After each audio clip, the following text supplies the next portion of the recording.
Good evening dear students.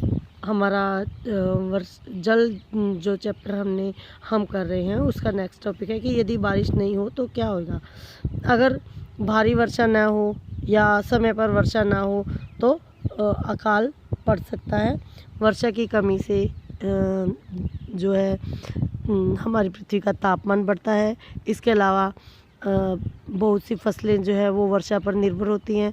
हमारी कृषि जो है वो वर्षा पर निर्भर है और पानी की कमी होने से हमारा जीवन जो है बहुत अधिक प्रभावित होता है। इसके अलावा अगर भारी वर्षा हो जाए तो क्या होगा। भारी वर्षा होने से क्या होता है कि भारी वर्षा होने से बाढ़ आ सकती है और बाढ़ के आने से नदियों का जलस्तर जो है वो बढ़ जाता है और नदियों का जलस्तर बढ़ने से बहुत अधिक तबाही आसपास के इलाकों में बहुत अधिक तबाही हो सकती है। बहुत सारे जलीय जीव मर जाते हैं और अधिक वर्षा भूमि में रहने वाले जीवों को भी बहुत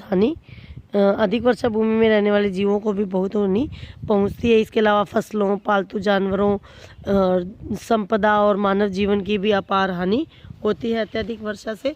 और अत्यधिक वर्षा को अतिवृष्टि भी कहते हैं और इसके अलावा जब भी बारिश कम होती है तो उसे अनावृष्टि कहते हैं। वर्षा नहीं होने से जो है सूखे की स्थिति में खाद्यान्न चारा प्राप्त करना काफ़ी मुश्किल हो जाता है और देश के विभिन्न भागों में सुने हुए सूखे के बारे में या अकाल के बारे में सुना होगा। ये वर्षा की कमी के कारण ही होता है। इसके बाद नेक्स्ट टॉपिक जो है वो है हमारा कि हम जल को कैसे संरक्षित कर सकते हैं।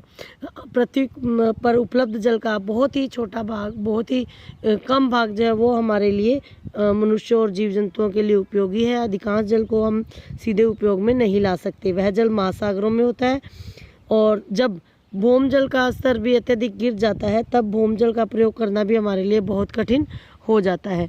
पृथ्वी पर जल की कुल मात्रा समान रहती है परंतु उपयोगी जल की मात्रा सीमित है और ये दिन प्रतिदिन घटती ही जा रही है।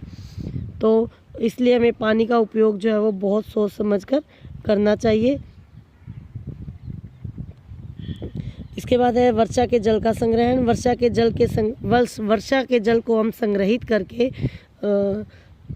पानी की कमी को जो है वो कम कर सकते हैं। जैसे कि बारिश का जो पानी है उसे छत द्वारा किसी पाइप द्वारा हम किसी पानी के टैंक वगैरह में इकट्ठा कर सकते हैं। जो पानी जो कंक्रीट की सड़कें और मकान होते हैं वहाँ जल जो है पक्की नालियों में बह जाता है तो इन्हें हम नालियों में बहने की बजाय इसे हम सुरक्षित करके इसे उपयोग में लाया जा सकता है। जल संरक्षण की दो विधियां हैं।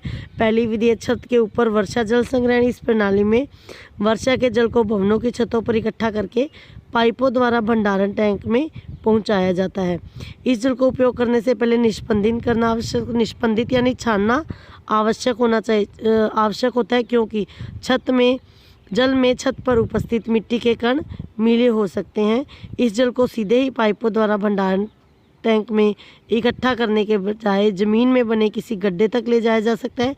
इसके बाद यह मिट्टी में रिसकर पुनः भूमजल की पूर्ति कर सकता है। ये देखिए बेटा, यहाँ से जल जो है एक गड्ढे में आता है और यहाँ से फिल्टर होकर ये दूसरे पानी के टैंक में जा रहा है जहाँ से हम स्वच्छ पानी जो है हम प्राप्त कर सकते हैं। इसके अलावा सड़क के किनारे बनी नालियाँ जो है उसके द्वारा भी वर्षा का जल एकत्रित करके हम सीधे भूमि में पहुँचा सकते हैं। या इसके अलावा एक और तरीका भी है, जैसे हम बोरवेल से हम नदी या नालों के किनारे या सड़कों के किनारे बोरवेल कर सकते हैं जिसके माध्यम से पानी जो है वो धीरे धीरे बोरवेल के माध्यम से भूमि